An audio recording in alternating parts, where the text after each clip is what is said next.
What a rush! IndyCar pays its annual visit to Canada and the streets of Toronto. Believe it or not, folks, it is the 13th round already of the 2025 NTT INDYCAR Series season, and it is the final street race of the season. Practice is go here on the streets of Toronto. The cars making their way on to Prince's Boulevard. And guys, why don't we take a moment to have a look at this 1 3/4 mile circuit. Beautiful track through downtown Toronto here. Staple on the IndyCar calendar for quite some time. Lakeshore Boulevard, the back straight. But let's start up Prince's Boulevard towards turn 1. Those famous gates, the Prince's Gates right there, flat out and blind around turn 2 as you go blasting down Lakeshore Boulevard. 50km/h speed limit, 360 days of the year, but we crank it up a little bit. Some great passing opportunities there into turn 3. Tough turn 6. And then turn 8, T-Bell, a lot of action down there as well. Yeah, tough brake zone. I mean, we were going around with Kyle Kirkwood this morning in Honda Civic pace car, and brake zone for turn 8, bumpier than ever. It is so harsh the way it fires through both the front and rear axles. The bumpiest track of the year, and like Pato Award was talking to us earlier, he thinks this separates the field even more in terms of the haves and have-nots, in terms of the right setup to have around this place. Andretti should be strong. Let's take a look at the onboard here from the number 6 machine. This is down Lakeshore into turn 3. Lock up front left, change of concrete. Yeah, and that concrete at this stage of the weekend, well, it just has no grip.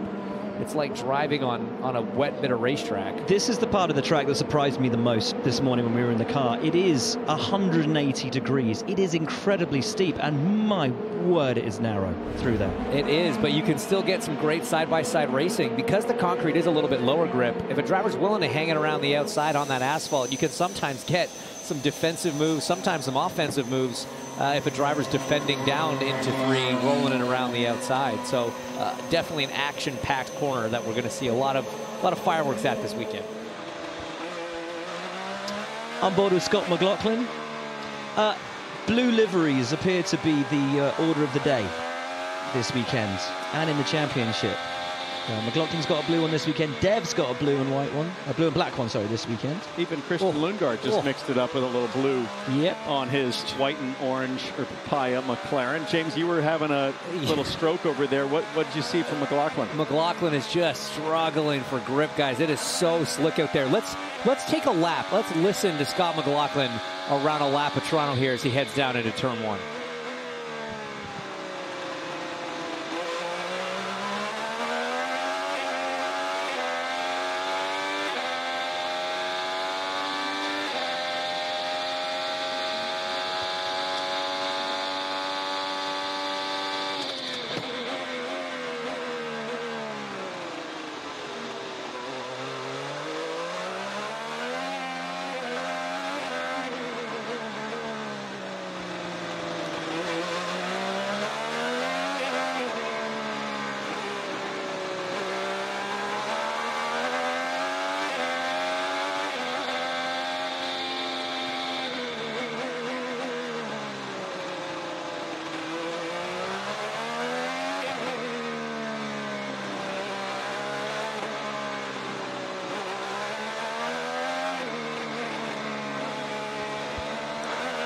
Wow.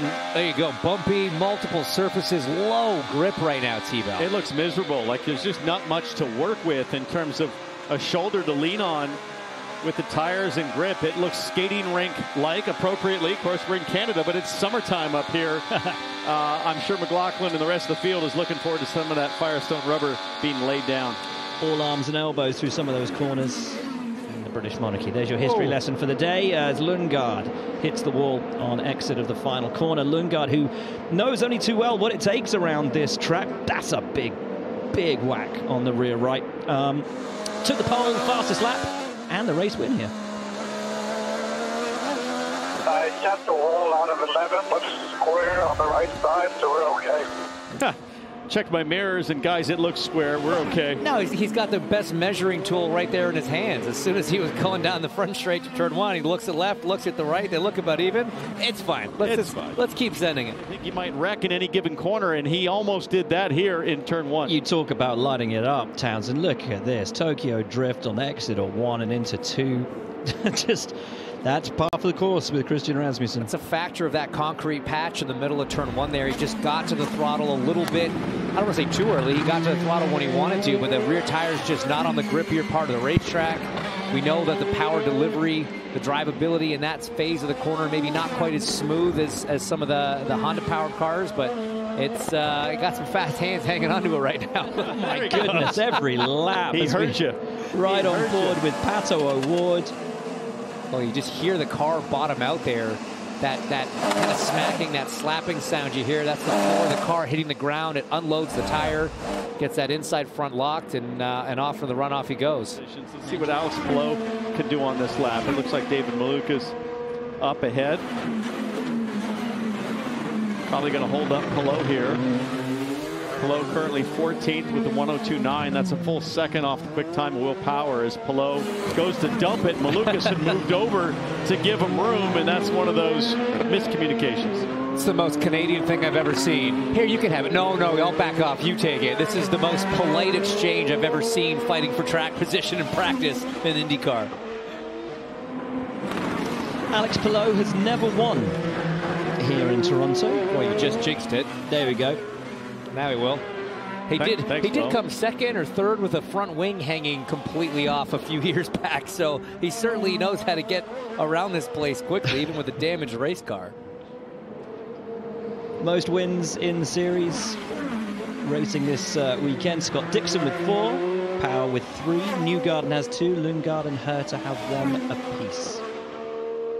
Such a great juxtaposition if you think about the comparison of what we see out of Christian Rasmussen to Alex Palou. The two couldn't be more different. One is hugely emotional with the hands, a lot of flavor, a lot of spice, and the surgeon right here is just so methodical, so determined. Well, wow. Just as I say that, he lays the biggest burnout. That's the broadcaster's curse. My Lord, that was not very surgically delivered. Absolutely kept his foot buried in it. Let's see what this yields lap time wise. Palou goes to P5. As we pulled a Colton Herta lock up at the front right. And it's just so easy to do with this bumpy track surface, all these different grip levels as you cross them, painted sections, concrete asphalt. Look at him just trying to fight the thing. Now, it always starts off very slick here, but the track does take rubber really well. It evolves. You call it, track evolution is the grip level going up as rubber goes down, as the Firestone rubber goes down, and we see a high level of evolution here normally in Toronto. Especially when the soft tires get bolted on. You know, we were on pit lane earlier for the pace car ride, and Kevin, I could dig in with my fingernails into the sticker softs and the sticker hards, and it is noticeable how much softer that soft compound is. Very gummy, especially out in the sun. And now a moment for Scott McLaughlin. Yeah, down at turn 8. And Santino follows him right off. Monkey see, monkey do. I mean, if you're... and another. Pato. Somebody's going to get the wrist slap there, because when it's already a yellow flag, you should not be sending it in enough to fire it off yourself. I know Toronto is renowned for its traffic, but that's... Yes. It's a bit complicated. Unnecessary. So, see the yellow. Oh, crikey. He had to dump the clutch just to not get hit. Yeah. So he sees the yellow, and the problem is you bring your eyes up. Oh, boy. Whew, that was close. Good heads-up driving from McLaughlin to dump the clutch and just do everything he can to get out of the way of Ferrucci. The kink in turn 7 is where the start-finish line is, as we see Herta in the turn 8 runoff again. But guys, remember, in qualifying, that's a big issue. If the car's coming behind you as you go off, in practice it's no issue. But in qualifying, that could cost you your fastest lap. And this is why the alt line is at 7 now. So that if someone does go off at 8, it's not going to affect you as much as it might have done if the alt line was further down the course around here. Just a big right front lock up from Colton Herta there. But a great job to get the car spun around and not stall it and be back underway. So 4:40 to go here. And again, Power and Newgarden, two names that I didn't expect with 3 minutes to go to be at the top of the charts right now. As we see some. What is that? That looks like a foam. It looks like foam of some kind. Is that a pool floaty? That's that what is, it looks he's like. driven through a pool floaty. It's possible that. How did that end up on the racetrack? A noodle, a pool noodle. Well, it's not. You often see that stuff around. It's a poodle. Whoa! Very close to the wall and very close to disaster. And it just shows you how dirty it is when you get really, really close. If you're not right on line, really close to the wall, driver's left there, it is so filthy. Lots of construction happening around the highway there. Now, when we were last on air, and we saw Devin DiFrancesco on track, looked like he'd run through a pool noodle. Georgia, what was it? Well, it was a pool noodle. Oh, wow. I have it right here. He split it right in half. It got stuck on the car, obviously. It was pretty easy to get off, but, you know, I just wanted to show you it was a pool noodle on Devin DiFrancesco's car. We don't know where that came from or why a pool noodle was on the track, but there it was. It was on Devlin's car, and now it's not. So I'm going to take it with me and put it in a nice trash bin, and we'll get on with that. There is the pool noodle on the track. James. Floaty found. There it is. Is that must be after it's already fallen off of Dev's car, because you see, oh, that's before. Okay, so there's some debris here, but obviously you see the main culprit there. Do we have maybe shots of it happening? It's rolling. It's rolling across the track. There goes Stingray. He's cleared it. There goes Callum Ilott. No, Robert Schwartzman. He's cleared it. I feel like this is Mario Kart, where you're going to get a bonus point for picking it up. Let's see. Oh, the wind. Oh, no. Goes airborne. Nothing. Boom! What a weird experience from inside the cockpit. Could you imagine just driving along? What in the world is and that? Just seeing some foam thing wrap around your front suspension and your mirror. The thing that's scary about that is you don't know if that's a 2x4. Yeah. That's you know painted if that's blue. A painted metal tube. Steel pipe. Yeah. Just wanted to listen in here to see how aggressively Rossi's able to lean into the power, how quickly the tires are coming in. This doesn't seem like it's lap one, James. It was out. This is first time by. Back to line guard. Connor just in 3 now. So yeah, he has not set a competitive time, so this will be his first flying lap. Ferrucci's gone across the line at a 1:03.4, so still quite a bit off. So look, it's hot. These tires are sticky and gummy, like you said, but I still think it takes a lap or two to really get the right temperature window through the whole carcass of the tire and get that performance out of it. We're coming up to the alt line. Yeah, so still about 4 seconds off of what Will Power did, 3 seconds off of what Will Power did in that first part of practice. Car kind of looks squirmy, like it's a soft compound, but it's sort of squirmy on top of the pavement as opposed to digging in. I mean, the amount of steering input from Rossi, it just suggests he's kind of riding on the surface, not in the surface. But for me, it's the corrections, D-Bell. I mean, he is having to catch it over the bumps. The car is just, it's so non-compliant. You know, you see a car that's handling well around Toronto. It's absorbing those bumps. The driver's hands are relatively steady. I know that's a relative term here in Toronto. It's nothing compared to a Barber or to a Laguna coming up next weekend. But you just watch it, how much he's fighting it over the bumps, the curbs, everything. Listen to him here in turn 6 with the short shift.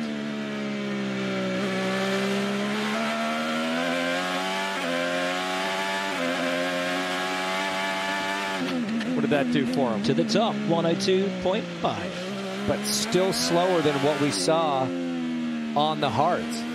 This is going to take several laps for these tires, I think, to come in and the drivers to get comfortable as Rossi gets comfortable rubbing the right rear up against the wall. So you just see that massive correction on entry, having to fight it twice. Never really gets all the way to the apex. The amount of input he's given it, though. But look at the dust just coming off the left rear. That's what I think, you know, this is the point I was trying to make to Jack there, is I think it's still just so dirty and so slick. But here, it's just huge evolution in Toronto. You're going to see these lap times very different tomorrow morning when we come back for second practice. Coming into this season, to get them both in the same year, you know, just the guy's on an absolute roll. As we see Colton again now into the turn 8 runoff. Another replay then of Colton pushing the limits from right lockup once again. And Hinge, you bring up a really good point there. And, you know, it was something that Palou, he wanted to do for himself. But, you know, the arguments that people were raising earlier this year about Palou perhaps not being considered one of the all-time greats. Oh, well, he hasn't got a win on a superspeedway. He hasn't got a win on a short track oval. He hasn't won the Indy 500. Well, now he has. You know, and so forward to talking to some of these drivers after practice and in tomorrow just to see what it felt like on these tires. Is it that squirmy soft or grippy soft or a combo of both? And as the track evolves, does this tire suddenly come alive a little bit? So much to discover. Hernandez looks like he's bringing the what was that? That was bizarre. A lockup. Oh, full lockup at the exit of a corner. He's not going to have time to start another lap. The checkered flag is out. You see it waving there at the all-start finish line. That was really strange. Very bizarre. Weird. And it's not gone well for him. I mean, Herta 15th. He is last in this group. The guy that dominated, led every single session last year en route to victory. I wonder if he's just struggling with something on the brakes, temperature-wise, and I mean, just pounded the pedal. Very, very unusual. As we take a look at Jacob Abel. Jacob Abel, fastest in the session so far, and I think I know where this is going, and it's into the wall. It is. Big hit on the left rear, and possibly a second one for good effect. Jacob Abel, best finish ever in IndyCar in his rookie season last time out in Iowa. Such was the way that the cautions fell at the end there, that he actually managed to finish 11th. So hats off to Jacob Abel on that. Practice concluded then here in Toronto. These your fastest times. Kirkwood from McLaughlin, Palou up there in the top three. Another strong showing from Armstrong. Power was fastest through practice one and into the first split session. Then Eilert with a phenomenal time, given he only did a couple of laps at the end of his session. Then Award, Malukas, Lundgaard and Colton Herta, the top 10 fastest of the day when all sessions were combined. Herta's time actually from practice one, but look at the Chevy representation in that top 10, 60% of those runners, but it's Kirkwood the fastest